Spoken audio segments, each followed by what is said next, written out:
কেমন? ফলে এখানে আমি ধরে নিচ্ছি যারা যারা আজকে যে সমস্ত পরীক্ষার্থীরা আজকে উপস্থিত আছেন তারা নিজেদের কাছে খুবই পরিষ্কার তারা কেন পরীক্ষাটা দেবেন এবং তারা দিয়ে কি কি প্রসেসে তারা যাবেন। অনেকের অনেক রকমের উদ্দেশ্য থাকে। আমি ব্যক্তিগতভাবে দুই একজনকে চিনি যাদের কলেজ বা বিশ্ববিদ্যালয়ে পড়ানোর খুব একটা আকাঙ্ক্ষা নেই, তাদের প্রচন্ড প্রবল বাসনা হচ্ছে তারা পিএইচডি করতে যায়, তারা একটা গবেষণা করতে যায়, তার জন্য একটা করতে চায়, পরীক্ষাটা বসতে চায়, পাশ করতে চায়। এটা আমার এক ধরনের ক্ল্যারিটি। কেমন? এবারে এই ডিটারমিনেশনটা আমি কিভাবে তৈরি করব, তার জন্য একটা প্রপার প্ল্যানিং দরকার। প্রপার প্ল্যানিং কি জিনিসটা কি, আমি খুব সহজ একটা উদাহরণ দিয়ে বলছি। যে কোনো বিয়ে যখন হয়, কোনো বিয়ে বাড়ি যখন হয়, সে বিয়ের 1 মাস 2 মাস 6 মাস বা 1.5 বছর আগে একটা প্ল্যানিং হয়ে যায়। একদম সেই মানে রিং সেরিমনি থেকে শুরু করে বর কনের হানিমুনে যাওয়া পর্যন্ত। তাহলে ওই প্ল্যানিং অনুযায়ী কিন্তু প্রত্যেকটা কাজ চলে। তাহলে আমাদের পরীক্ষা ক্ষেত্রে কেন চলবে না, একটা প্ল্যানিং কেন থাকবে না? আর এই প্ল্যানিং এর জন্য দরকার একজন মেন্টরের। সে মেন্টর যে কেউ হতে পারে। সে মেন্টর ব্যক্তিগত জীবনে কেউ একজন পার্সন হতে পারে, সেই মেন্টর কোনো একটা শিক্ষা প্রতিষ্ঠান হতে পারে, হোয়াটএভার। কেমন? ফলে এই প্ল্যানিংটাকে আমরা কিভাবে সাজাবো? আমি শুরুতেই আমার যেহেতু বলার বিষয় দিয়েছে যে প্রবন্ধ, আমি শুরুতেই সুভাষিস দাকে বলেছি যে আমি ডাইরেক্ট প্রবন্ধের আলোচনায় ঢুকবো না, আমি বিষয়টাকে আগে গোছাতে চাই। আমি যে শুরুতে 3টে প্রশ্নের কথা বলেছি, why this exam, what about the syllabus, what will the strategy, ধীরে ধীরে এটারই একটা সঠিক উত্তর খোঁজার চেষ্টা কথা বলেছি। দেখুন, আমরা যে রোড ম্যাপ তৈরি করতে চাই বা তৈরি করতে হবে আমাদের, সেই রোড ম্যাপটা কেমন হবে? সেই রোড ম্যাপটা হবে এইরকম, তা শুরুতে সেটা হচ্ছে যে আমাদের তো সিলেবাস আছে, ফার্স্ট পেপার এবং সেকেন্ড পেপার। এই সিলেবাসের একটা প্রিন্ট আউট সবার কাছে থাকাটা খুব জরুরি। কেমন? এবং ফার্স্ট পেপার এবং সেকেন্ড পেপার, এই দুটো পেপারকে 3টে ক্যাটাগরিতে ভাগ করে নেওয়া দরকার। কেমন হবে সেটা? ফার্স্ট স্টেজটা হবে ইজি পার্ট, ইজি ইউনিট যেগুলো, সেগুলোকে একদিকে করে নেওয়া। সেকেন্ডটা হবে মডারেট যেগুলো ইউনিট আপনার পক্ষে, সেগুলো এক জায়গায় করে নেওয়া। আর থার্ড হচ্ছে ডিফিকাল্ট। এটা হচ্ছে যে যার পছন্দ অনুযায়ী। এটা আমি বলবো না যে হ্যাঁ এটা আপনার 2 নম্বর ইউনিটটাই আপনার ইজি হবে, 3 নম্বরটাই আপনার ডিফিকাল্ট হবে, 4 নম্বরটাই আপনার মডারেট হবে। এটা কোনো কেউ বলে দিতে পারবে না। এটা হোয়াট এভার ইউ লাইক, আপনার যেটা পছন্দ। কেমন? এখানে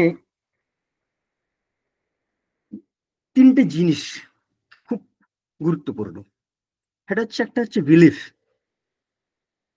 দ্বিতীয় হচ্ছে কনসিস্টেন্সি, তৃতীয় হচ্ছে ডিটারমিনেশন। আমি বিলিফের কথা ব্যাখ্যা করার কিছু প্রয়োজন নেই, এটা সবাই জানে। কনসিস্টেন্সি জিনিসটা কি, এই সম্পর্কে অনেকের স্পষ্ট ধারণার একটু প্রয়োজন। কনসিস্টেন্সি মানে এই নয় যে আমি প্রতিদিন 10 ঘন্টা পড়বো। কনসিস্টেন্সি মানে এই নয় যে প্রতিদিন আমি 20 ঘন্টা পড়বো, এটা সম্ভবই নয়।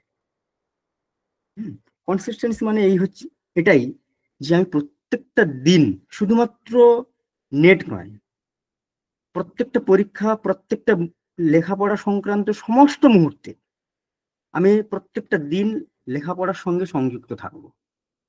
এটাই হচ্ছে কনসিস্টেন্সি।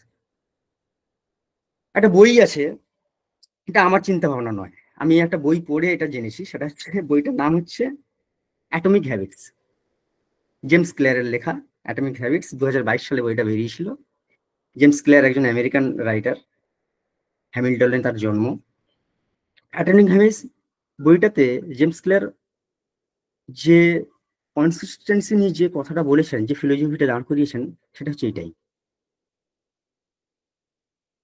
হ্যাঁ, ফলে প্রথমে বললাম ক্ল্যারিটি থাকার পর আপনার মধ্যে যে বিলিফ সিস্টেমটা তৈরি হবে, সেই বিলিফ সিস্টেমটা আপনার তৈরি হবে আপনার ডিটারমিনেশনের জায়গা থেকে। আর তারপর স্টেপে আসবে আপনার কনসিস্টেন্সি। সিলেবাস সম্পর্কে, পরীক্ষা সম্পর্কে, প্রত্যেকটা ইউনিট সম্পর্কে আপনার স্পষ্ট ধারণা থাকবে, এবং সর্বোপরি আপনার উদ্দেশ্য, লক্ষ্য এবং আপনার একাডেমিক কেরিয়ার সম্পর্কে আপনি আসলে কি হতে চান। কেননা শুধু শুধু সময় নষ্ট করে কোনো লাভ নেই। এই পরীক্ষা ছেড়ে অন্যান্য চাকরির পরীক্ষা দিয়ে সহজে প্রতিষ্ঠিত হওয়া যায়। তাতে এখানে আমি কেন দেব, এই পরীক্ষাটা কেন গুরুত্বপূর্ণ, এটা খুব জরুরি। এই প্রশ্নটা যে যার ইন্ডিভিজুয়াল, এখানে আমার নিজস্ব কিছু বলার জায়গা নেই। এবারে আমি প্রত্যেককে এই উপদেশটাই দেব, না উপদেশ ঠিক নয়, এটাই বলবো, এই বক্তব্যটাই রাখবো। সেটা হচ্ছে যে আপনারা যখন পড়াটা শুরু করবেন, প্রথমে ইজি টপিক যেগুলো আপনার কাছে আছে সেটা দিয়ে শুরু করুন। কেন? অনেকে প্রশ্ন করবে কেন এটা বলা হচ্ছে। কেননা আপনি যদি ইজি টপিকটা দিয়ে শুরু করেন, তাহলে আপনার কনফিডেন্স তৈরি হবে পরীক্ষার প্রতি। আপনি যদি একটা ডিফিকাল্ট টপিক, আপনি যদি শুরুতে ফার্স্ট পেপারে ডিআই শুরু করলেন, বা সাবজেক্টে ইউনিট 1 বা ইউনিট 10 দিয়ে শুরু করলেন, আপনার হচ্ছে না কিছু, আপনি বলছেন কিছুই বুঝতে পারছি না, কিছু হচ্ছে না, কিছু দাঁড়াচ্ছে না, ফলে আপনার অটোমেটিক্যালি আপনার কনফিডেন্স লেভেলটা জিরো হয়ে যাবে। Confidence most important thing. যে কোনো পজিশনে, যে কোনো জায়গায়, যে কোনো ক্ষেত্রে আপনি কোনো একটা পেপার লিখছেন, কোনো একটা বইয়ের কাজ করছেন, পিএইচডি করছেন, এমফিল করছেন, কোনো প্রজেক্টের কাজ করছেন, কোনো ইন্টারভিউ দিতে গেছেন, সর্বোপরি কনফিডেন্স। ফলে কনফিডেন্সটা আপনাকে এই প্রসেসের মধ্যে দিয়েই তৈরি করতে হবে। এটা সম্পূর্ণ আপনার উপর নির্ভর করবে, এটা কোনো কেউ কারোর ইন্ধনে, কারোর মদতে সম্ভবই নয়। এইবারে আমি যেটা বলবো সেটা হচ্ছে, আমি ইজি টপিকের কথা বললাম, ইজি টপিক দিয়ে শুরু করতে হবে। তাহলে মডারেট এবং ডিফিকাল্ট এগুলো আমরা কিভাবে ধরবো? ইজি, সেটা হচ্ছে ডিফিকাল্ট টপিক কি কি ভাবে পড়া যেতে পারে, কি কিভাবে দেখা যেতে পারে, তাদেরকে কি কিভাবে প্রসেস করা যেতে পারে, সে বিষয়ে আসছি। তবে তার আগে একটা কথা বলি, সেটা হচ্ছে যে আপনার যখন যে কোনো বিষয়, শুধু এই পরীক্ষা নয়, যে কোনো ক্ষেত্রে, যে কোনো লেখাপড়ার ক্ষেত্রে, যে কোনো পজিশনের ক্ষেত্রে আপনার মনে যদি কোনো প্রশ্ন তৈরি হয়, আপনি প্রথমে সেই প্রশ্নের উত্তর নিজে খোঁজার চেষ্টা করুন। নিজে বইপত্র দেখুন, নিজে লাইব্রেরি ওয়ার্ক করুন, নিজে রিসার্চ করুন। রিসার্চ মানে শুধুমাত্র প্রাতিষ্ঠানিক গবেষণা নয়, শুধুমাত্র নামের আগে ডক্টর বসানো নয়। রিসার্চ জীবনে যে কোনো মুহূর্তে, যে কোনো পর্যায়ে করা যেতে পারে, যে কোনো টপিক নিয়ে করা যেতে পারে।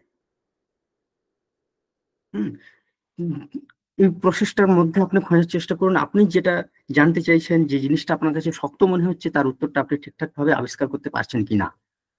আসলে বলে না যে শিক্ষিত মানে স্বশিক্ষিত, মানে স্বশিক্ষিত হতে হবে আগে। হুম, তারপরে যদি আপনি সঠিক উত্তরটা না খুঁজে পান, যদি সঠিক রাস্তাটা না দেখতে পান, তাহলে একটা মেন্টরের কাছে যান। সেই মেন্টর আপনার শিক্ষক হতে পারে, সে মেন্টর আপনার বন্ধু হতে পারে, সে মেন্টর আপনার ফ্যামিলির কেউ হতে পারে, সে মেন্টর শিক্ষা সংস্থান হতে পারে। কেমন?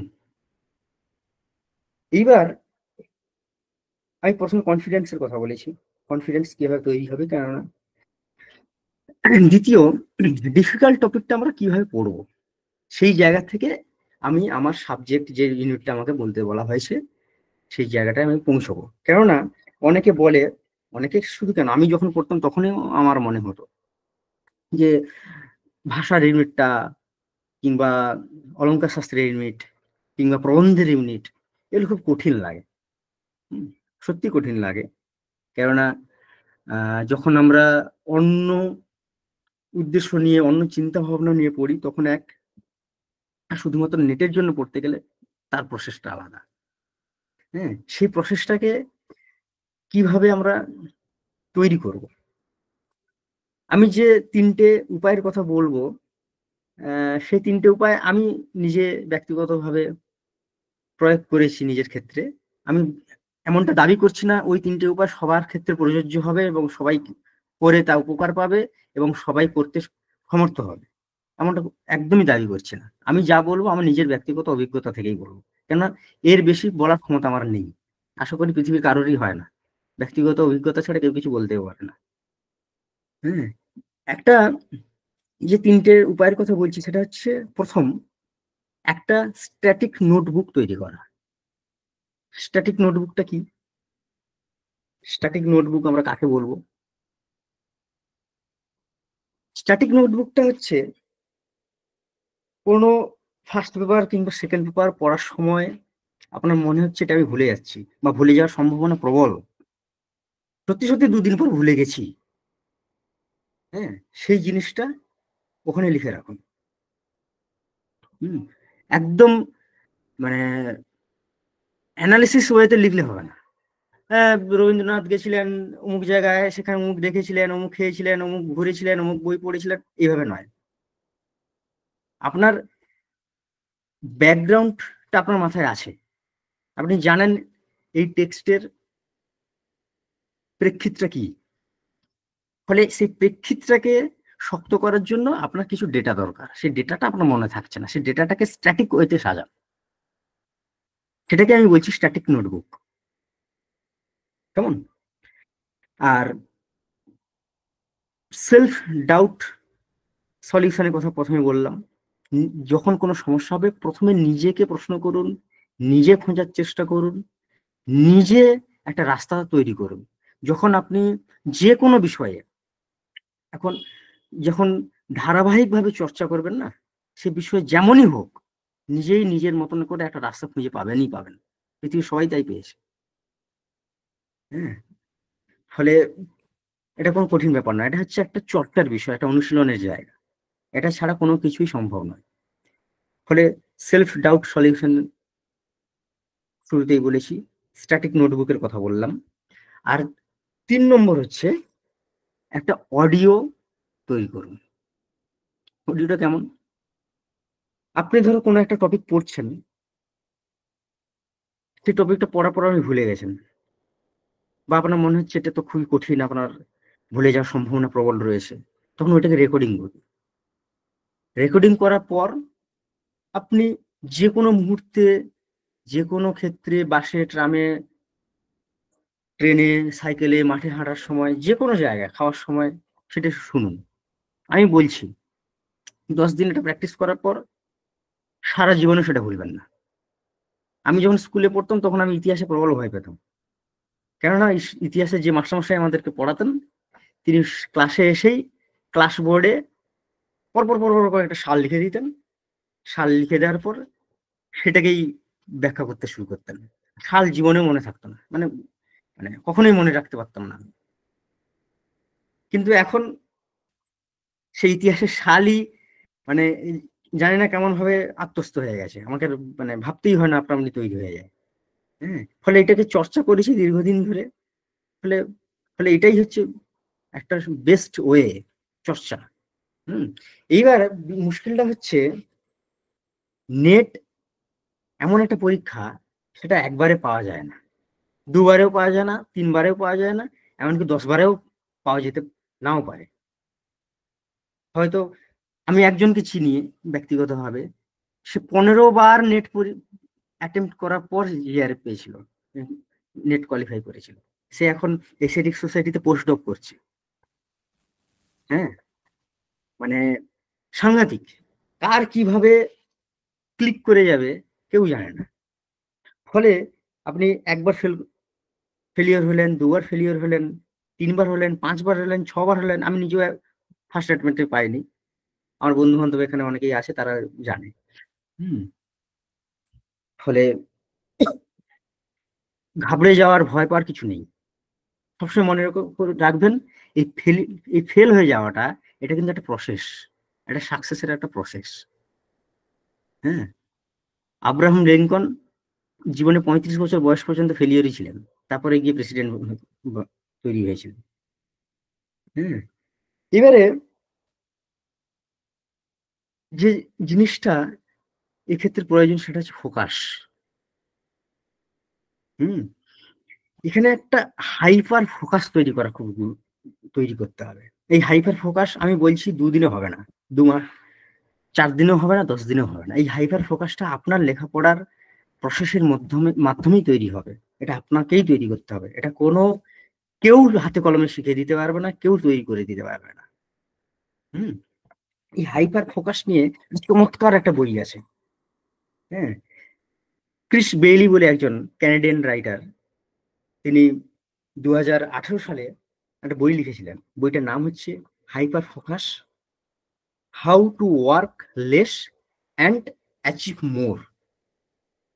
বইটার নাম, বইটা খুবই পপুলার বই। আমি প্রথমে অ্যাটমিক হ্যাবিটস এর কথা বলেছি, তারপর দ্বিতীয় এই বইটার কথা বললাম,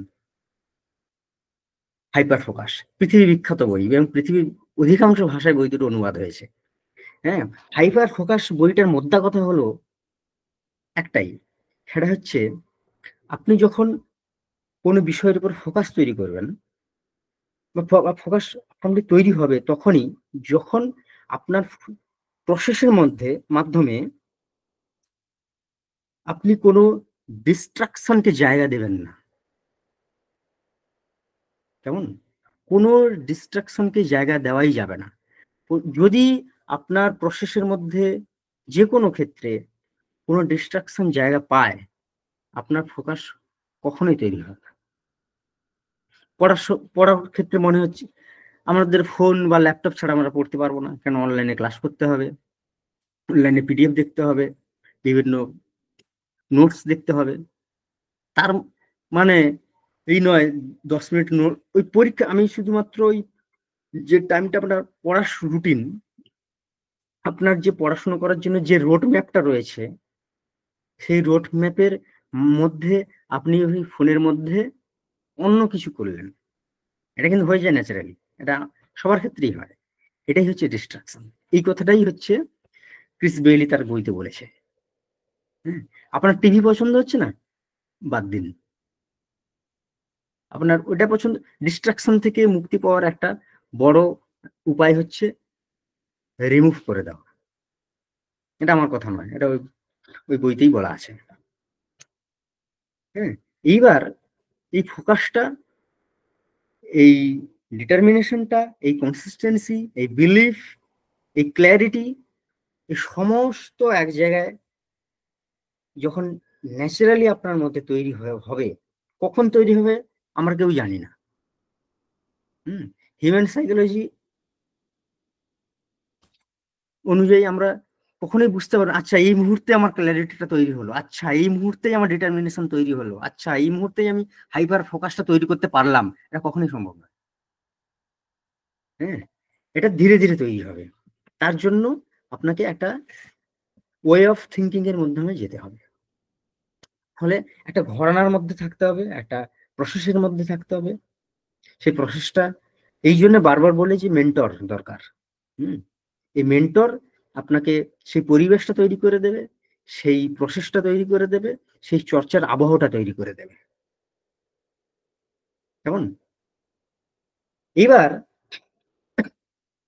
আমি শুরুতে যে 3টে প্রশ্নের কথা বলেছি তার কিছুটা হয়তো বলার চেষ্টা করেছিলাম, হয়তো বলতেও পেরেছি।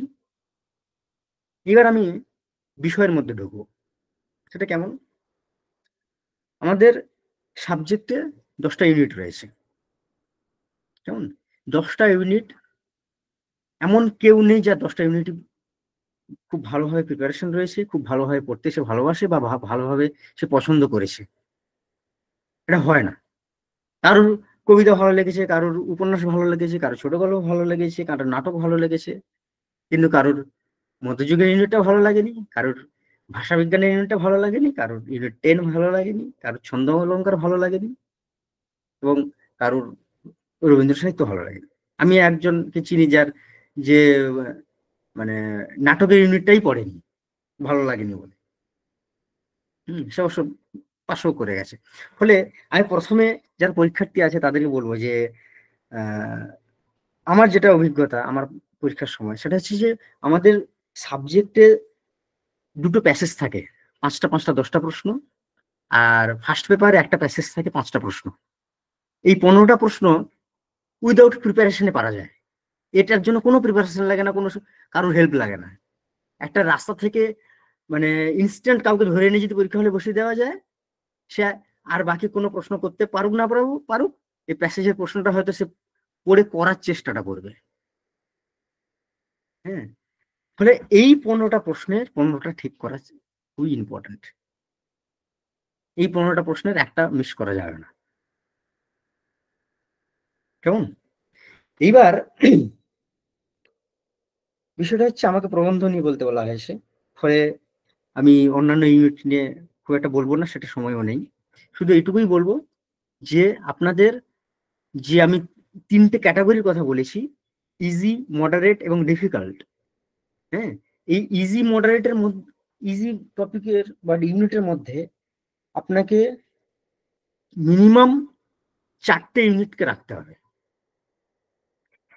ঠিক আছে? আর মডারেটের মধ্যে 2টো ইউনিট, মোটামুটি 6টা ইউনিট এমন ভাবে প্রিপেয়ার করতে হবে, এমন ভাবে প্রস্তুত করতে হবে যে পরীক্ষায় যে প্রশ্ন আসুক না কেন এই 6টা ইউনিট থেকে আপনি পারবেন, পারতেই হবে। তা না হলে কোনো উপায় নেই, কেন 10টা ইউনিট সমান এফোর্ট দিয়ে পড়া সম্ভব নয়। কেন পড়ার সম্ভব নয় না, সম্ভব, কিন্তু পড়ার মানে কি বলা যায়, সেই ফোকাসটা তৈরি হয় না, 10টা ইউনিটের প্রতি সমানভাবে ফোকাস তৈরি হয় না। আমি হাইপার ফোকাসের কথা বলেছি ঠিকই, এই হাইপার ফোকাসটা আমি যে অর্থে বলেছি সেটা হচ্ছে পুরো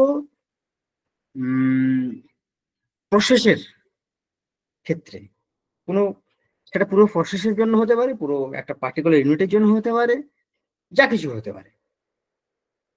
কিন্তু ওই একটা ইউনিটের প্রতি ভয় আছে, একটা ইউনিটের প্রতি আমার সংকোচ আছে, ফলে সেক্ষেত্রে সেই জায়গা থেকে 10টা ইউনিট যেহেতু সম্ভব নয়, ফলে 6টা ইউনিট খুব ইজিলি করে নেওয়া দরকার। এই 6টা ইউনিট থেকে আমার এই এই প্রশ্ন আসবে, এই প্রশ্ন আমি পারবো। এবার প্রবন্ধের ইউনিটটা কেমন হবে? প্রবন্ধের ইউনিট আমি বলবো ছাড়ার কোনো প্রয়োজন নেই।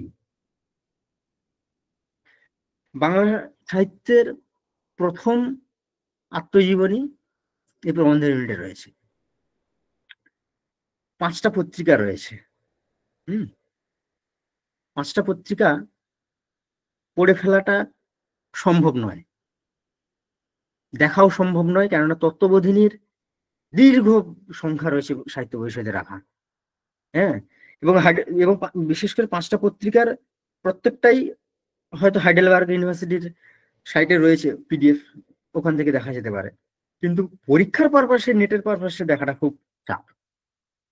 ফলে আমাদের একটা পার্টিকুলার নোট, পার্টিকুলার সাজেশনের মধ্য দিয়ে আমাদেরকে যেতে হয়। এইবার প্রবন্ধের ইউনিটের ক্ষেত্রে কিছু কিছু প্রবন্ধ আছে যে প্রবন্ধ আমাদের পড়তে খুব কঠিন লাগে, সত্যি লাগে। সেটা হচ্ছে খুব সূক্ষ্মভাবে, খুব মানে মানে কি বলা যায়, মনোযোগ সহকারে না পড়লে, যেমন আবু সৈয়দ আইয়ুবের প্রবন্ধ। আবু সৈয়দ আইয়ুবের প্রবন্ধ পড়তে খুব সূক্ষ্মভাবে বুঝতে হবে যে কি বলতে চাইছেন উনি, কি বোঝাতে চাইছেন উনি, এবং প্রচন্ড নেম ড্রপিং আছে প্রবন্ধটার মধ্যে, এবং সেগুলো মুখস্থ করতে করতে মানে যাতা অবস্থা। তারপরেও আমি কয়েকটা জায়গার কথা বলবো, সেই জায়গাগুলো কেমন। একটা খুব ঠান্ডা মাথায় যদি আমরা ভাবি যে কোনো টেক্সট এমনি এমনি কিন্তু লেখা হয়নি, এবং যে টেক্সটটা যেই মুহূর্তে লেখা হয়েছিল সেই লেখক কখনোই ভাবেনি তার প্রবন্ধটা নেটের সিলেবাসে থাকবে। হ্যাঁ, ফলে তিনি একটা উদ্দেশ্য নিয়ে, তার একটা সংকল্প নিয়ে এই টেক্সটটা লেখা তিনি শুরু করেছিলেন। ফলে সবসময় ভাবতে হবে ওই টেক্সটটার মধ্যে একটা ফিলোসফি আছে, ওই টেক্সটটার মধ্যে একটা বিষয় আছে, এবং সেই বিষয়, সেই ফিলোসফিকে এস্টাবলিশ করার জন্য ওই লেখক প্রয়োজনে কিছু যুক্তি সাজিয়েছেন, এবং সেই যুক্তির সাপেক্ষে তিনি কিছু তথ্যের ব্যবহার করেছেন।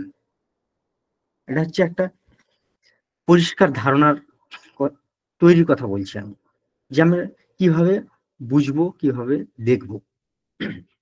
আমি বই খুললাম, এই ছিল রবীন্দ্রনাথ এই বলেছেন, তিনি এই কাব্য লিখেছেন। আমি সবাইকে বলবো এই পদ্ধতিতে না যেতে।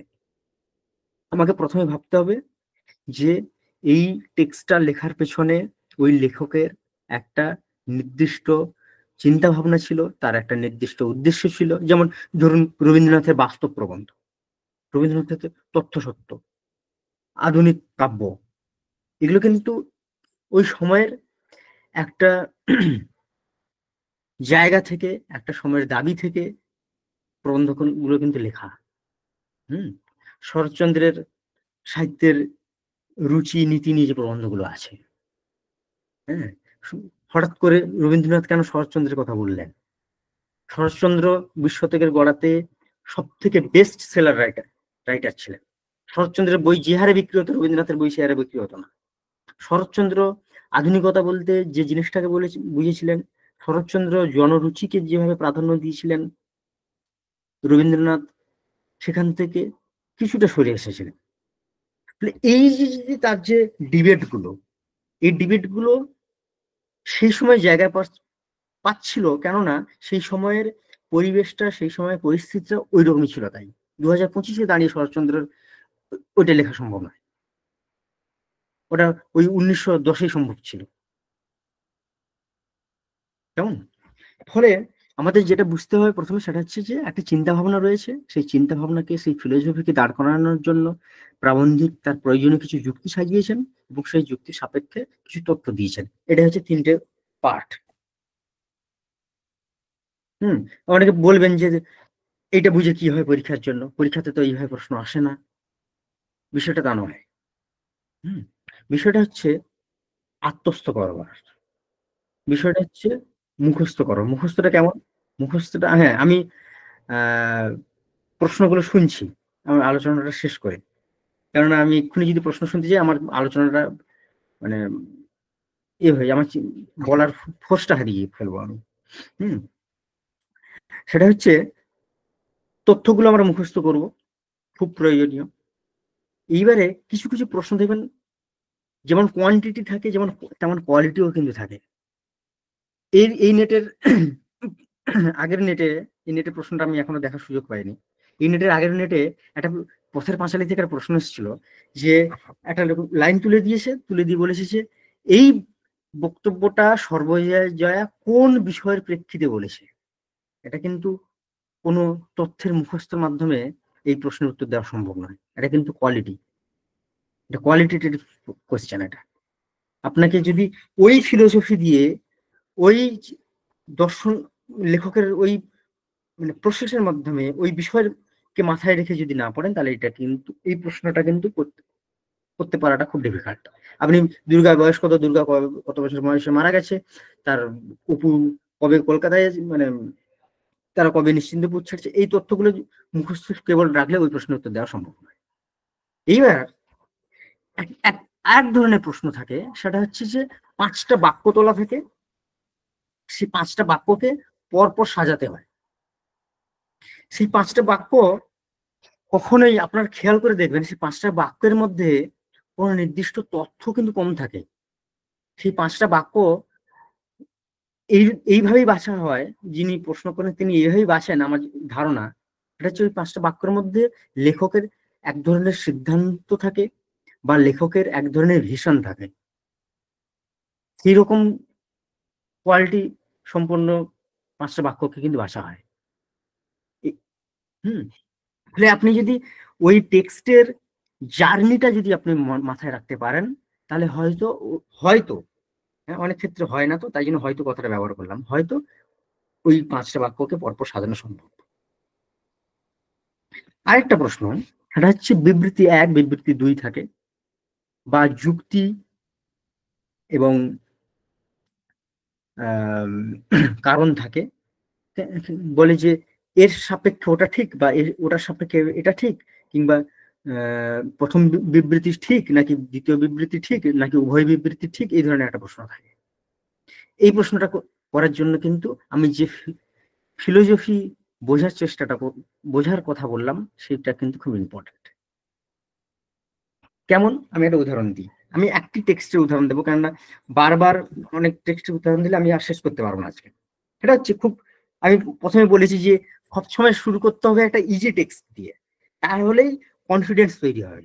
আর কনফিডেন্স তৈরি হওয়াটা খুব জরুরি। আপনার যখন কনফিডেন্স তৈরি হয়ে যাবে, আপনি যখন ডিফিকাল্ট ইউনিটের মধ্যে ঢুকবেন, তখন কিন্তু ওই ডিফিকাল্ট ইউনিটটাকে হ্যান্ডেল করা খুব সহজ হয়ে যাবে। ডে ওয়ানে যতটা কঠিন হবে, 50 দিন পর ততটা কঠিন থাকবে না। আমি খুবই সহজ এবং সবার পড়া একটা প্রবন্ধ সেটা বলবো, সেটা হচ্ছে অন্নদাশঙ্কর রায়ের জীবন শিল্পী রবীন্দ্রনাথ। এই প্রবন্ধটার মধ্যে কি আছে? রবীন্দ্রনাথ আছে, এটা এটা হচ্ছে প্রথম প্রশ্ন। প্রবন্ধটার মধ্যে রবীন্দ্রনাথ আছে, আর কি আছে? তার সঙ্গে আছে রবীন্দ্রনাথের জীবন আছে। হুম, অবশ্যই রবীন্দ্রনাথ থাকলে তো তার জীবন তো থাকবেই, এটা মানে বলাই বাহুল্য। এবার প্রশ্নটা হচ্ছে, রবীন্দ্রনাথ তো আছেই, রবীন্দ্রনাথ নিয়ে গুচ্ছের প্রবন্ধ লেখা হয়েছে সারা পৃথিবী জুড়ে, তাহলে এই প্রবন্ধটা কেন? এই প্রবন্ধটার মধ্যে কি আলাদা আছে যে যে কারণে আমাদের সিলেবাসে রাখা হয়েছে? একটা জিনিস মাথায় রাখবেন, যে যখন যে কোনো পরীক্ষার সিলেবাস যখন তৈরি হয়, তার কিন্তু একটা সাইকোলজি থাকে। হুম, সেই বিশ্লেষণে এখন আমি যাওয়ার সুযোগ নেই, যাওয়ার উপায়ও নেই। ফলে অন্নদাশঙ্কর রায় এই প্রবন্ধটা লিখেছেন একটা প্রশ্নের উপর ভিত্তি করে, একটা প্রশ্নের উত্তর খুঁজবার জন্য। সেই প্রশ্নটা কি? সেই প্রশ্নটা হচ্ছে এমন, এটাই যে আমরা কেমন ভাবে বাঁচবো। হ্যাঁ, এই কেমন ভাবে বাঁচবো, এই প্রশ্নের সঠিক উত্তর কি হওয়া উচিত, তার একটা মানে আকৃতি, অবয়ব তৈরি করার জন্য অন্নদাশঙ্কর রায় এই প্রবন্ধটা লিখেছিলেন। মনে রাখতে হবে, অন্নদাশঙ্কর রায় যখন এই প্রবন্ধটা লিখছেন, তখন কিন্তু রবীন্দ্রনাথ জীবিত। হুম, ফলে এই কেমন ভাবে বাঁচবো, এই প্রশ্নটাকে উনি কিভাবে খুঁজছেন, কোন প্রসেসের মাধ্যমে খুঁজছেন, রবীন্দ্রনাথকে কোন জার্নিতে উনি দেখতে চাইছেন। তাহলে আমার প্রথমে এই কনসেপ্টটা ক্লিয়ার হলো যে এই প্রবন্ধের ফিলোসফিটা কোথায়, ক্লিয়ার। এইবারে দ্বিতীয় প্রশ্ন, সেটা হচ্ছে যে এই যে কেমন ভাবে বাঁচবো, এই উত্তরটা খোঁজার জন্য অন্নদাশঙ্কর রায় কি কি যুক্তি সাজিয়েছেন, রবীন্দ্রনাথের জীবনকে কিভাবে সাজিয়েছেন তার। এবং তৃতীয় পার্ট হলো, তার প্রেক্ষিতে উনি রবীন্দ্রনাথের জীবন থেকে কোন কোন তথ্য ব্যবহার করেছেন। রবীন্দ্রনাথের ওই তখন তার জীবন থেকে কোটি কোটি মানে তথ্য আবিষ্কার করা সম্ভব ছিল, কিন্তু কোটি কোটি তথ্য উনি নিলেন না। ওনার পার্টিকুলার ফিলোসফিটাকে দাঁড় করানোর জন্য উনি সিলেক্টিভ বাছাই করা কয়েকটা তথ্য নিলেন। এই ধারণাটা কিন্তু আগে পরিষ্কার হয়ে যাওয়া দরকার। কেমন, তাহলে কেমন আছে?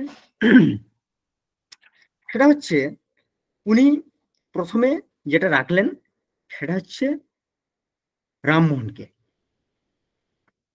কেন রাখলেন? উনি 19 শতকের সেই দুজন অ্যাক্টিভিস্টকে রাখলেন, যেই দুজন অ্যাক্টিভিস্টের অবদান রবীন্দ্রনাথের জীবনে প্রবল। তার একজন হচ্ছে রামমোহন, একজন হচ্ছে দেবেন্দ্রনাথ। হম, আরো তো অন্য অন্য কাউকে রাখা যেতে পারতো, হাজার লোক আছে, কিন্তু উনি সেই দুজনকে রাখলেন, যাকে যাদের নাম করে, যাদের কথা বলে অন্নদাশঙ্কর রায় তার ফিলোসফিটাকে দাঁড় করাতে পারেন। ফলে এইটা যদি আমাদের স্পষ্ট হয়ে যায়, তাহলে রামমোহন, দেবেন্দ্রনাথ, আমাদের যদি প্রশ্ন আসে যে রামমোহন কেন্দ্রিক একটা প্রশ্ন, দেবেন্দ্রনাথ কেন্দ্রিক একটা প্রশ্ন, এবং 5টা বাক্যের মধ্যে যদি সাজানো আসে প্রশ্ন, তাহলে কি উত্তরটা দিতে সহজ হবে না? হবে তো। তারপরে কি এলো? তারপরে এলো রবীন্দ্রনাথের স্কুল জীবনের কথা। কি কি বলেছে সেটা আমি বলছি না, কি কি ভাবে সাজিয়েছে সেটাই শুধু বলছি। স্কুল জীবনের কথা, তার লেখাপড়ার কথা, এবং রবীন্দ্রনাথ কত বড় পাঠক ছিলেন তার একটা উদাহরণ। এবং সেই উদাহরণ দিতে গিয়ে তিনি ছিন্নপত্রের উদাহরণ দিয়েছেন। দেখুন, এই ফিলোসফিটা, এই বিষয়টা বোঝার সঙ্গে সঙ্গে কিন্তু আপনা আপনি তথ্যগুলোও চলে আসছে। হ্যাঁ, তারপরে সাজেশন উনি রবীন্দ্রনাথের বিদেশ যাত্রার কথা বলেছেন, তারপরে তিনি রবীন্দ্রনাথের জমিদারির কথা বলেছেন, তারপরে তিনি তার গার্হস্থ্যের কথা বলেছেন, এবং স্বদেশী আন্দোলনের সময় রবীন্দ্রনাথ কিভাবে ঘরে বাইরে উপন্যাসটাকে লিখেছিলেন, তিনি ওই সময় রাজনৈতিক পরিস্থিতিটাকে কিভাবে বুঝেছিলেন সে কথা বলেছেন। তারপর দেখবেন প্রবন্ধের শুরুতে গিয়ে ন্যাশনালিজমের কথা বলা আছে, এবং শেষে গিয়ে বলা আছে যে রবীন্দ্রনাথ এই যে তার জীবনের এই যে এক একটা স্টেপ যেভাবে তিনি বলতে বলতে মানে মানে ঘটাতে ঘটাতে গেছেন, সেটাই আসলে আমাদের কেমন ভাবে বাঁচবো আমরা, সেই উত্তরটা রবীন্দ্রনাথের এই লাইফ জার্নির মধ্যে স্পষ্ট।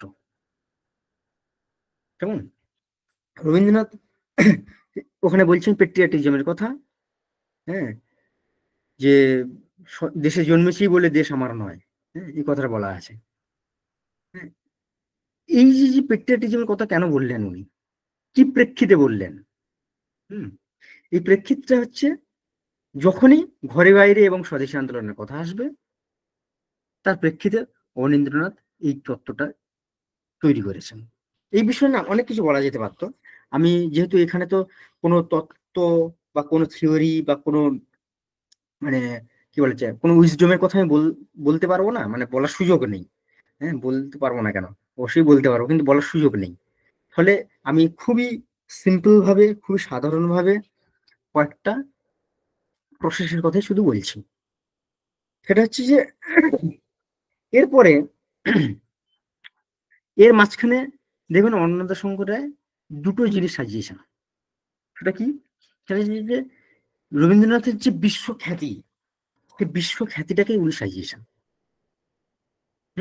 এই বিশ্বখ্যাতি তাহলে কোথায়, কোন পজিশনে আসছে বিশ্বখ্যাতিটা? আসছে রবীন্দ্রনাথের ওই স্বদেশী চিন্তা ভাবনা, তার ঘরে বাইরের উপন্যাস লেখা, তারপর তার নোবেল প্রাইজ। নোবেল প্রাইজের কথা সরাসরি হয়তো বলা নেই প্রবন্ধটার মধ্যে, কিন্তু সেখান থেকে রবীন্দ্রনাথের যে বিশ্বখ্যাতি তৈরি হচ্ছে, সেই জায়গাটা থেকে উনি বোঝার চেষ্টা করছেন যে রবীন্দ্রনাথ কিভাবে একটা মানে মানুষ থেকে একজন ব্যক্তি থেকে ব্যক্তিত্ব হয়ে উঠলেন। ঠিক আছে, এই যে ব্যক্তি থেকে ব্যক্তিত্ব, পার্সন থেকে পার্সোনালিটির যে জার্নি, এর মাধ্যমেই অন্নদাশঙ্কর রায় আমরা কেমন ভাবে বাঁচবো তার উত্তর খোঁজার চেষ্টা করেছেন। অন্নদাশঙ্কর রায় তিনি বলতে পারতেন যে শুরুতে এটাই হচ্ছে উত্তর, আমরা কেমন ভাবে বাঁচবো, রবীন্দ্রনাথই হচ্ছে তার উত্তর, তার বিশ্বখ্যাতি হচ্ছে তার উত্তর। তিনি ওই পদ্ধতি গেলেন না, এটাকে প্রতিষ্ঠা করার জন্য তিনি প্রয়োজনীয় কিছু জিনিস সাজালেন। রামমোহন রায় যখন সমরণ নিয়ে প্রবন্ধ লিখছেন, আমরা জানি 19 শতকের শুরুতে যে শুধু রামমোহন কেন, বিদ্যাসাগরও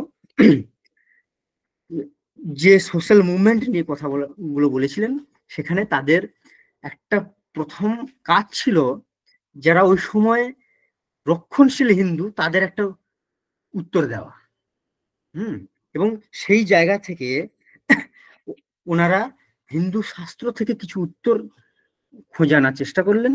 রামমোহন ব্যবহার করলেন মনুসংহিতাকে, বিদ্যাসাগর ব্যবহার করলেন পরাশর সংহিতাকে। সেখান থেকে তারা বিভিন্ন রকমের তথ্য এবং তার পাশাপাশি আরো হিন্দু নানান রকমের শাস্ত্র থেকেও তথ্য এনে তারা সাজালেন যে সমরণ কেন হওয়া উচিত নয়, বা বিদ্যাসাগরের ফিলোসফি যে বিধবা বিবাহ কেন হওয়া উচিত।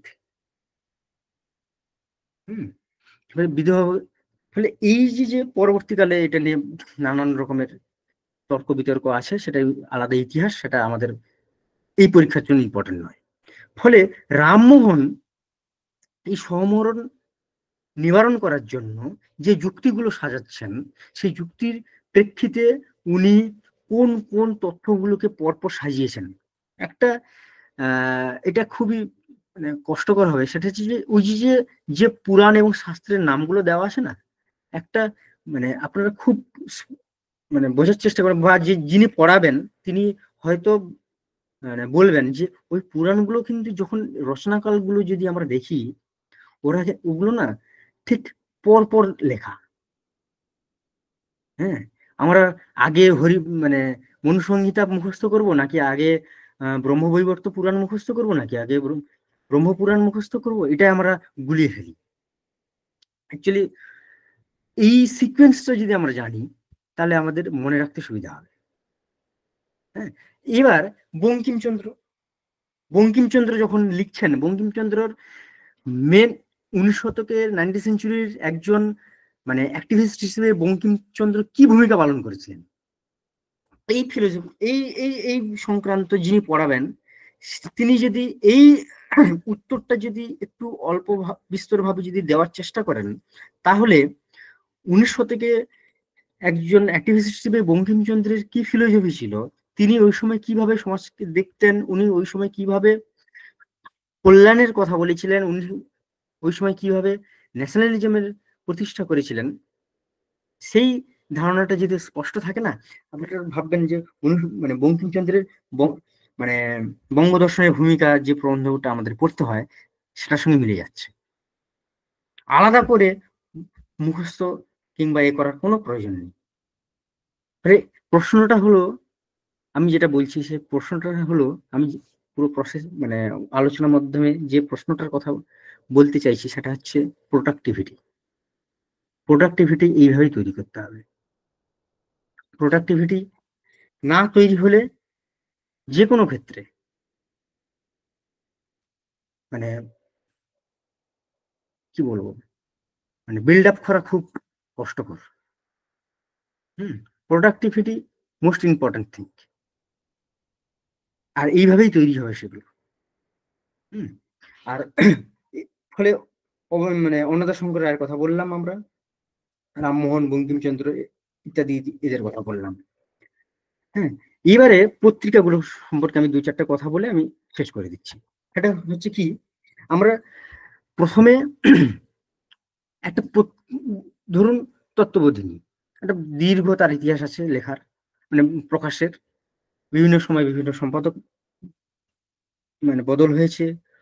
হ্যাঁ, বিভিন্ন রকমের বিতর্ক তৈরি হয়েছে, সবুজপত্র, কল্লোল। হ্যাঁ, এই পত্রিকাগুলোর একটা সহজ ইতিহাস প্রথমে ছক করে নেওয়া দরকার, বুঝে নেওয়া দরকার। কেমন? আর আমি সবাইকে একটা অনুরোধ করব, সেটা হচ্ছে একটু কষ্ট হবে, হয় হাইডেলবার্গ ইউনিভার্সিটির যে ওয়েবসাইট আছে সেখানে গিয়ে, আমি জানি না প্রথম সংখ্যাগুলো আছে কিনা, আরেকবার দেখতে হবে আমাকে। অবশ্য যিনি পড়াবেন তিনি হয়তো তার এটা মানে স্পষ্ট করে দেওয়া উচিত, হচ্ছে যে প্রথম সংখ্যা, প্রত্যেকটা পত্রিকার প্রথম সংখ্যা, প্রত্যেকটা পত্রিকার প্রথম সংখ্যা হাতে কলমে দেখাটা খুব জরুরি। হ্যাঁ, এটা আপনি হাতে কলমে বা নিজে গবেষণা করে বা নিজে খুঁজে যে জিনিসটা দেখবেন, যে জিনিসটা জানবেন, সারা জীবনও সেটা ভুলবেন না। স্কুলের মাস্টার, কলেজের অধ্যাপক, বিশ্ববিদ্যালয়ের অধ্যাপক লেকচারের মাধ্যমে কটা তথ্য দিয়ে গেল, আপনার সেইটা সারা জীবন যতটা না বেশি মনে থাকবে, তার থেকে বেশি মনে থাকবে আপনি নিজের হাতে কলমে কটা খুঁজে বের করেছেন।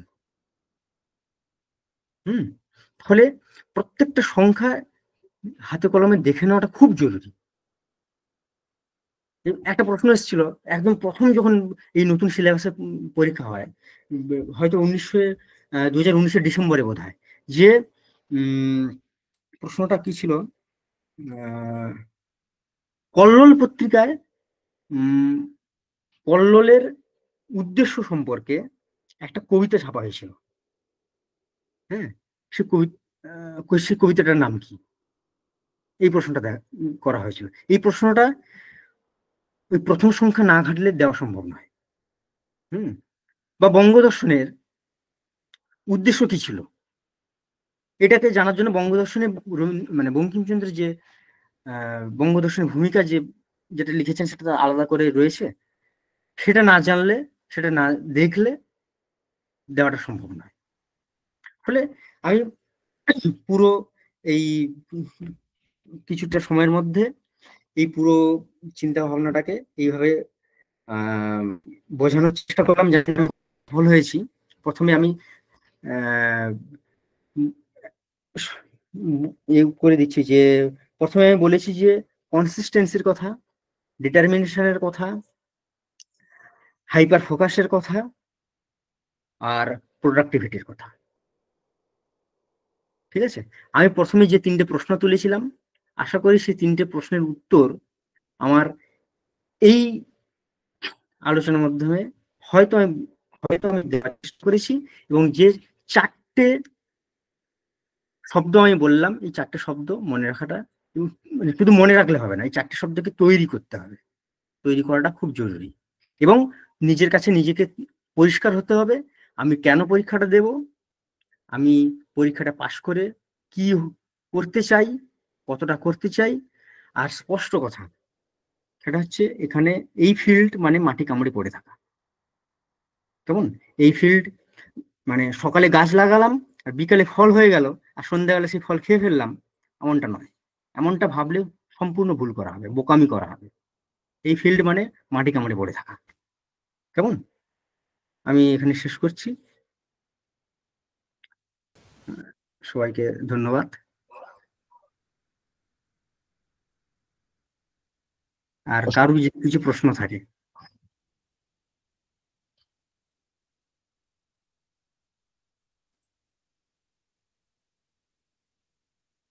অসংখ্য শুভেচ্ছা ও অভিনন্দন তন্ময় দেবনাথ স্যারকে। প্রায় 55 মিনিট মন্ত্রমুগ্ধের মতন শুনছিলাম। অসাধারণ কৌশল ও বক্তৃতা প্রদানের দক্ষতা ও নৈপুণ্য সমৃদ্ধ যে ভান্ডার তিনি সুন্দরভাবে উপস্থাপন করলেন।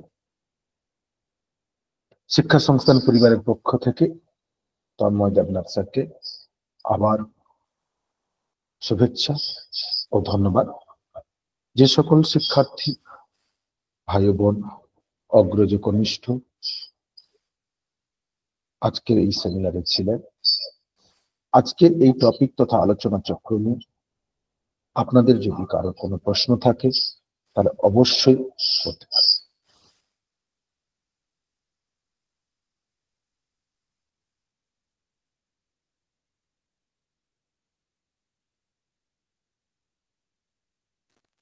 স্যার আমার একটা প্রশ্ন আছে।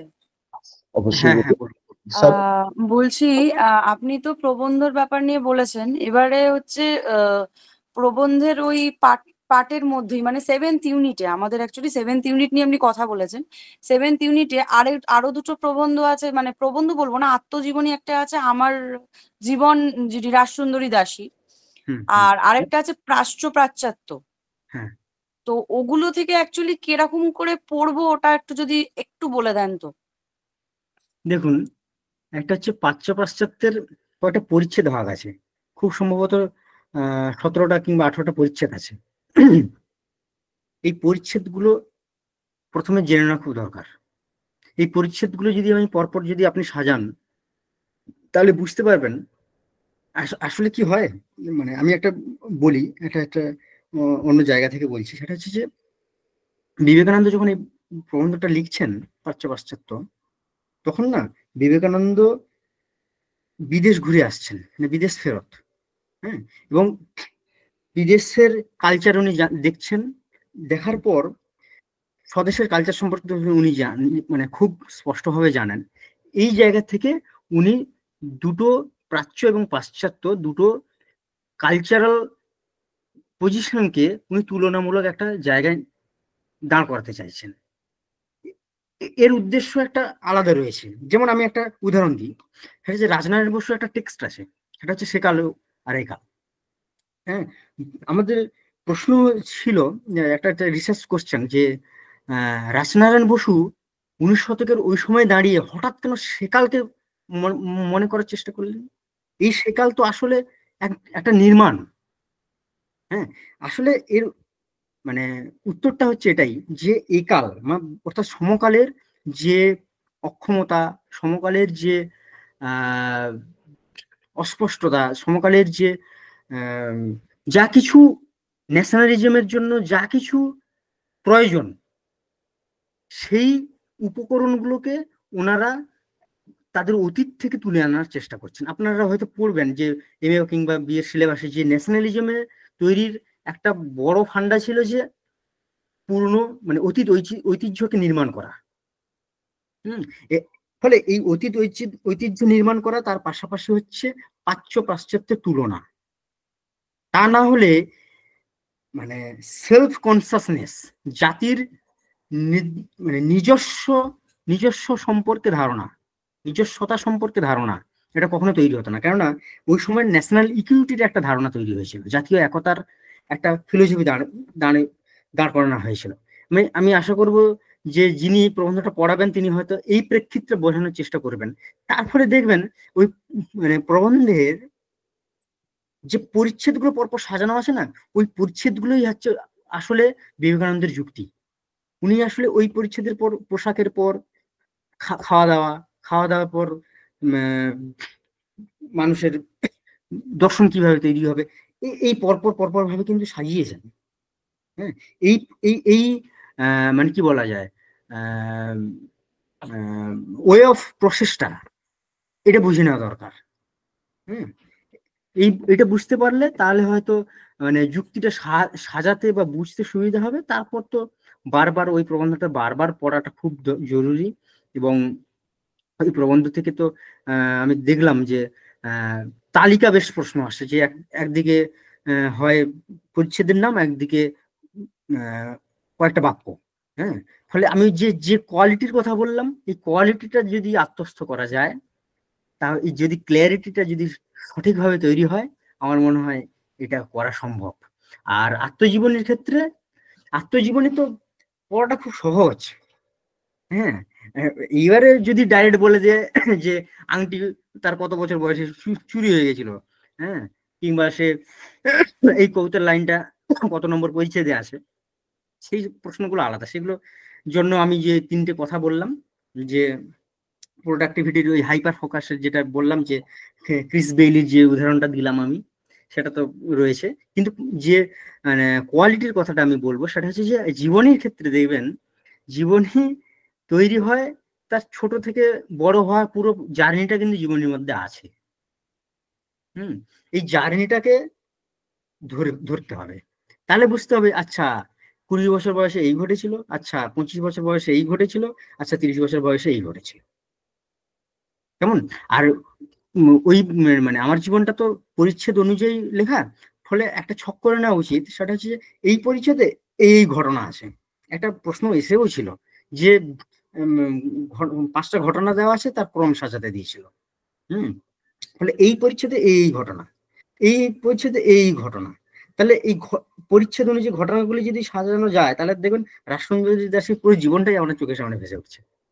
হ্যাঁ, যে কারণে দীনেশচন্দ্র সেনের একটা বই আছে বঙ্গ সাহিত্য পরিচয় বলে। হ্যাঁ, সেই বইটা যখন 1919 সালে ক্যালকাটা ইউনিভার্সিটিতে প্রথম বাংলা এমএ পড়ানো শুরু হলো, তখন ওই বইটা পাঠ্য ছিল। ওই বইটার সংকলন শেষ হচ্ছে রাসমণি দাসের আমার জীবন দিয়ে। ফলে তার কারণ হচ্ছে দীনেশচন্দ্র সেন বাংলা গদ্যের যে বিবর্তনটাকে উনি ধরতে চেয়েছিলেন, কিন্তু সেখানে অবশ্য বিদ্যাসাগরের প্রবন্ধ নেই, সেটা আলাদা বিতর্কের প্রশ্ন। যাই হোক, আমি আশা করি দিতে পেরেছি উত্তরটা।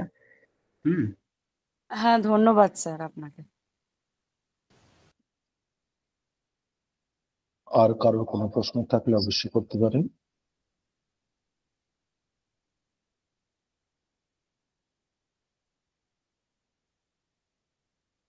স্যার আরেকটা প্রশ্ন আছে। আপনি বলছিলেন যে অন্য সব যে সংবাদপত্রগুলোর প্রথম প্রকাশ যেটা আপনি বলছিলেন, এটা কোনো একটা ওয়েবসাইট থেকে, সেই ওয়েবসাইটটা যদি একবার বলেন।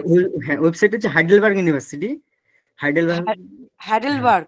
হ্যাঁ, হাইডেলবার্গ ইউনিভার্সিটির ওয়েবসাইটে সমস্ত বাংলা, মানে সমস্ত নয়, কিছু কিছু বাংলা পত্রিকা, ওগুলো ওরা নিয়ে এসে হচ্ছে আমাদের যে পাটুলিতে যে রিসার্চ সেন্টার আছে, হ্যাঁ, সোশ্যাল সায়েন্সের, ওখানে যেগুলো যে সমস্ত পত্রিকার পিডিএফ করা আছে, সেই পত্রিকার কিছু পিডিএফ ওরা হাইডেলবার্গ ইউনিভার্সিটিতে আপলোড করা আছে। এবারে আমি জানি না ওই প্রথম সংখ্যাগুলো আছে কিনা, আমার বিশ্বাস যে ওখানে আছে। হ্যাঁ, কিন্তু যদি না থাকে, মানে তার আর একটা উপায় হচ্ছে সাহিত্য পরিষদ। এবারে স্টুডেন্টের পক্ষে দৌড়ঝাঁপ করে খোঁজাটা খুব মুশকিল। ফলে আমি এই জন্যই প্রথমে বলছিলাম যে যিনি পড়াবেন তার এই মানে সংগ্রহটা খুব জরুরি, যে প্রত্যেকটা পত্রিকার প্রথম সংখ্যা এটা হাতে কলমে দেখানোটা জরুরি, শুধু মানে বলে দেওয়া নয় বা নোট করে দেওয়া নয়, এটা হাতে কলমে দেখাটা খুব জরুরি। ওই ভাঁজ করা পৃষ্ঠা, পোকা খাওয়া পৃষ্ঠা, ভাঁজ হয়ে যাওয়া পৃষ্ঠা, ওই অবস্থাতেই দেখাটা জরুরি।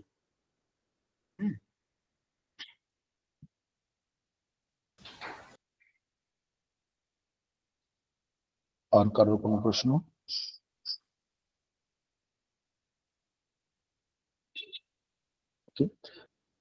তো কিছু কথা না বললে নয়। প্রথমত, যারা ইউজিসি নেট চেয়ারের স্বপ্ন, যাদের ড্রিম, বা WBSC assistant masters and mistress কিংবা SLST, অর্থাৎ যাদেরই স্বপ্ন, জীবনের স্বপ্ন, তাদেরকে একটা কথাই বলবো, যতদিন আপনি মনে করবেন যে আমি চেষ্টা করছি, ততদিন কিন্তু আপনি, আমার অভিজ্ঞতা থেকে আমি বলছি এটা, আপনি পিছিয়ে থাকবেন।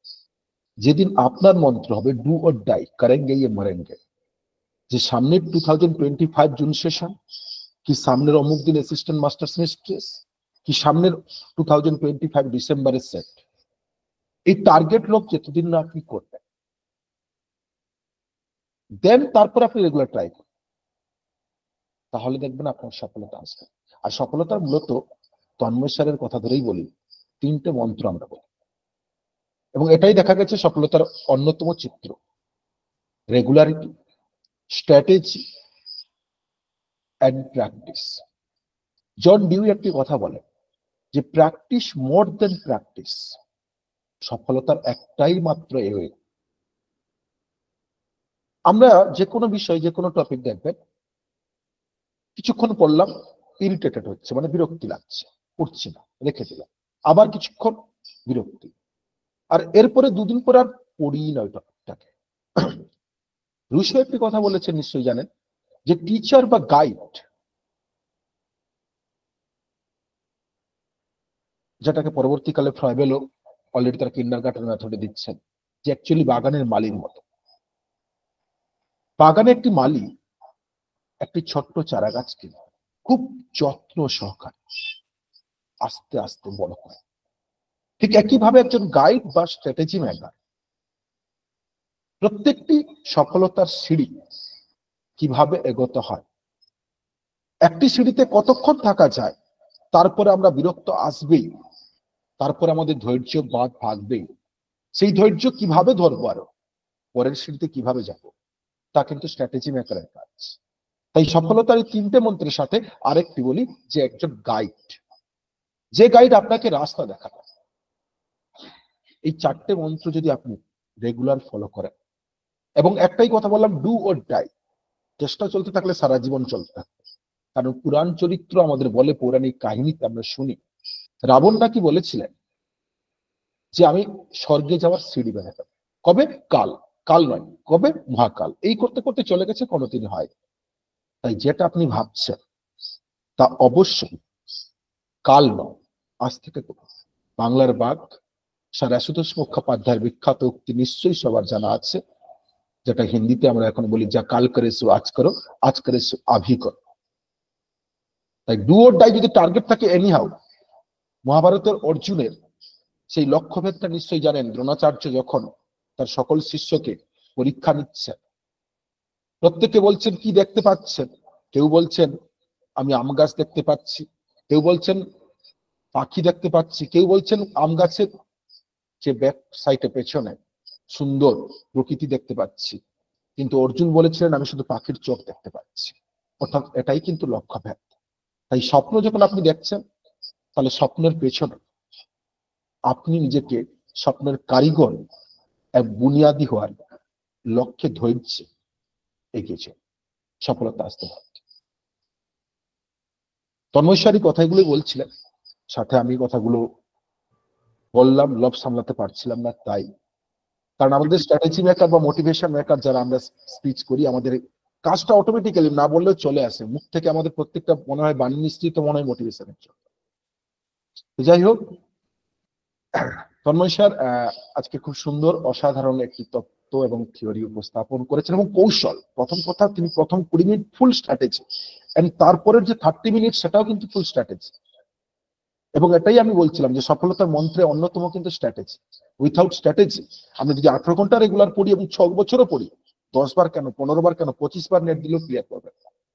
যেদিন আপনি স্ট্র্যাটেজি এন্ড রেগুলারিটি ধরবেন, সেদিন আপনাকে কেউ আটকাতে পারবে না। আমি একটা কথা বলি, যে যেদিন আপনার মনে হবে যে আমি একমাত্র পারবো জগৎ সংসারে, একমাত্র আমি উইনার, কারোর বাবার সাধ্য নেই আপনাকে আটকায়, কারোর ক্ষমতা নেই আপনাকে আটকায়। কারণ আমি জিততে পারি একমাত্র এই দৃঢ়তা, এই বিশ্বাস আমার মধ্যে আমাকে তৈরি করতে হবে, কেউ তৈরি করে দেবে না। গাইড স্ট্র্যাটেজি মেকার আপনাকে স্ট্র্যাটেজি দেবে। আর আমাদের মধ্যে দেখবেন প্রত্যেকের মধ্যে যারা অসফল হই, তারা বলি লাক আছে। আমি বলি don't lakh, don't believe lakh. Lakh বলে কিছু নেই। উর্দু কবি মোহাম্মদ ইকবাল একটি কথা বলেছেন, যে জগৎ সংসারে ভাগ্য বিধাতা বলে কেউ নেই। যদি থাকে, যদি বলছেন ইফ আইদার, যদি থাকে, তাহলে আপনি এতটাই হার্ডওয়ার্ক করুন, এতটাই কর্ম করুন, এতটাই রেগুলারিটির সাথে হার্ডওয়ার্ক করুন, স্বয়ং ভাগ্য বিধাতা আপনার সাথে আলোচনা করে আপনার ভাগ্য তৈরি করতে বাধ্য। আমাদের মধ্যে দেখবেন ইনকনসিস্টেন্সিটা বেশি আছে। 2 দিন পড়লাম, 3 দিন পড়লাম, 5 দিন ঘুরে এলাম। আমি বলি শীত গ্রীষ্ম বর্ষা, বিয়ে বাড়ি, শ্রাদ্ধ বাড়ি, নেমন্তন্ন বাড়ি, ঝড় হোক, ঝঞ্ঝা হোক, ম্যালেরিয়া হোক, টাইফয়েড হোক, হাত কেটে যাক, পা কেটে যাক, আপনি যদি 5 ঘন্টা রেগুলার পড়বেন ঠিক করে থাকেন, 5 ঘন্টা রেগুলার শিডিউলে আমরা কখন কোয়েশ্চেন সলভ করবেন, কখন ফুটনোট করবেন, কখন আপনি টার্ম আইডেন্টিফাই করবেন, কখন ফ্লোচার্ট রিভিশন দেবেন, সেটা রেগুলার মেনটেন করবেন। আপনাকে কেউ আটকাতে পারবে না, কারোর ক্ষমতা নেই। থ্যাংক ইউ তন্ময় স্যার, আশা করি আপনাকে আবার পাবো। ধন্যবাদ। সংস্থান পরিবারের পক্ষ থেকে সত্যি আমরা আবেগপ্লুত এবং অসাধারণ সুন্দর স্ট্র্যাটেজি ছিল। এইরকম বারবার আমাদের এবং প্রত্যেকটি ছাত্রছাত্রীদের উৎসাহ দিতে সর্বদা শিক্ষা সংস্থান আপনার শরণাপন্ন, আপনাদের শরণাপন্ন। ধন্যবাদ সকলকে, শুভরাত্রি। আজ আবার শিবরাত্রি, শিব চতুর্দশী। তাই শিবের ডঙ্কা আজ থেকে আপনারা বাজাবেন কিনা আগামী 6 মাসে, সেটা আপনারা স্থির করুন। আমরা তো আমাদের কাজ করে যাই। Thank you sir. Thank you, সবাইকে ধন্যবাদ।